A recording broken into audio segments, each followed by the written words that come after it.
Belajar. Perkenalkan, nama saya Erna Sri Widiastuti, guru di SMK Pelayaran Muhammadiyah Tuban, Kabupaten Tuban, Provinsi Jawa Timur.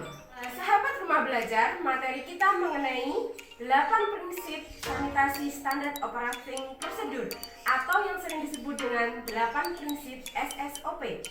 Pada mata kejuruan Dasar Keamanan Pangan, program studi agribisnis pengolahan hasil perikanan yang ada di kelas 10.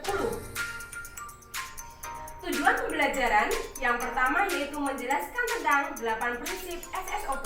Yang kedua adalah cara melakukan penerapan SSOP yang ada di unit pengolahan ikan. Sahabat Rumah Belajar, di sanitasi standar operating prosedur ini yaitu adalah bagaimana cara berproduksi, memelihara kondisi sanitasi kebersihan UP yang berhubungan dengan seluruh fasilitas produksi untuk menjamin produksi yang dihasilkan memenuhi persyaratan mutu dan keamanan. Untuk 8 prinsip SSOP, yang pertama adalah 1. Keamanan air dan es. Keamanan air dan es di sini adalah yang pertama adalah pasokan air harus cukup.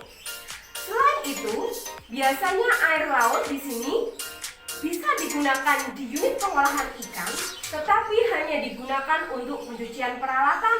Yang kedua, kondisi dan kebersihan sarana dan prasarana yang kontak langsung dengan produk. Misalnya adalah untuk alat yang sebelum dan setelah digunakan harus dilakukan pembersihan terlebih dahulu, yaitu menggunakan desinfektan. Pakaian kerja dan peralatan harus dijamin kebersihannya.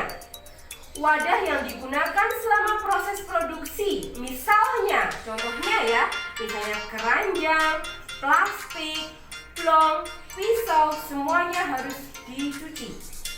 Dan pakaian kerja harus dicuci setiap hari oleh perusahaan. Yang ketiga, yaitu pencegahan kontaminasi silang. Di sini harus mencegah kontaminasi silang produk atau bahan lain dari pabrik. Misalnya bisa dari konstruksi, desain, dan layout unit produksi. Selain itu, kontaminasi bisa berasal dari higienis karyawan, termasuk dari pakaian kerja, aktivitas pekerja. Lalu, cara untuk mencegah kontaminasi produk akhir oleh bahan baku, maka harus ada pemisahan antara produk masak dengan produk mentah. Selanjutnya, penyimpanan dan perawatan bahan pengemas harus benar-benar dijaga dan ada cara dan kondisi penyimpanan produk yang benar yang sesuai dengan SSOP. Yang keempat, yaitu pemeliharaan fasilitas sanitasi pencucian tangan atau toilet. Toilet yang ada di perusahaan harus disediakan antara 0 sampai 15 orang itu setiap satu toilet. Misalnya dalam suatu perusahaan ada 50 karyawan, maka minimal harus menyediakan 3 toilet. Selain itu, konstruksi dari toilet harus diperhatikan. Ventilasinya, pintu tidak boleh menyerap air. Kenapa demikian? Akan terjadi kontaminasi ketika ada pertumbuhan mikroorganisme. Selain itu, toilet juga harus dijaga kebersihannya. Lalu, di tempat toilet juga harus disediakan sabun, tisu pengereng yaitu yang sekali pakai. Yang kelima, perlindungan produk atau bahan pengemas atau alat dari bahan-bahan kimia atau kontaminasi.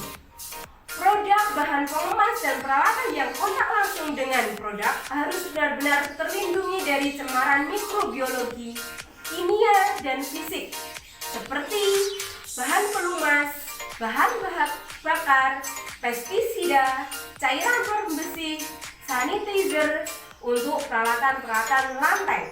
Di situ harus benar-benar diperhatikan.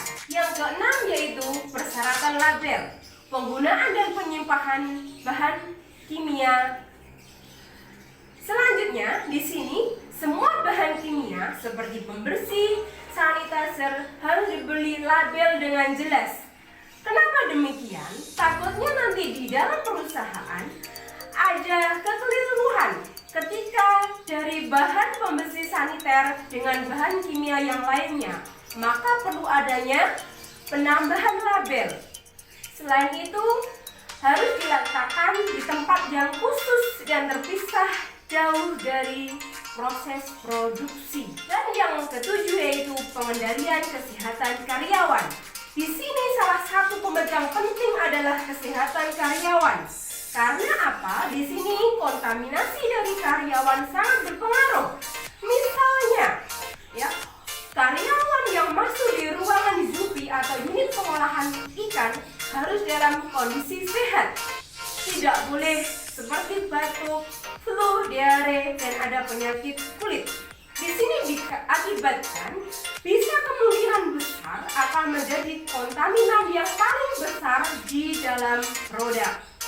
Selain itu, harus menjamin higienis karyawan dan tidak ada karyawan yang sakit. Itu salah satunya. Bagaimana caranya? Maka harus ada kegiatan monitoring yang dilakukan perusahaan minimal selama 1 bulan sekali untuk mengecek kesehatan. Dan yang terakhir adalah pengendalian pes. Pes di sini adalah contoh dari lalat, kecoa, burung, rodentia. Maka harus ada pencegahan pes di lingkungan UPI atau unit pengolahan ikan. Perlu diingat, untuk mempersiapkan program pemusnahan atau pembersihan pes, kita harus memiliki cara yang efektif. Tidak boleh menggunakan bahan-bahan kimia yang berbahaya yang mana dapat berkontaminan dengan produk. Misalnya, untuk menghindari pes masuk di dalam lingkungan proses produksi, biasanya kita tidak menggunakan bahan pestisida. Tetapi di setiap pojok-pojok ruangan itu biasanya ada namanya alat insect killer, yang mana alat tersebut adalah sebagai mana tujuannya adalah untuk merangkap adanya serangga yang akan masuk ke produk. Sekian materi kita hari ini.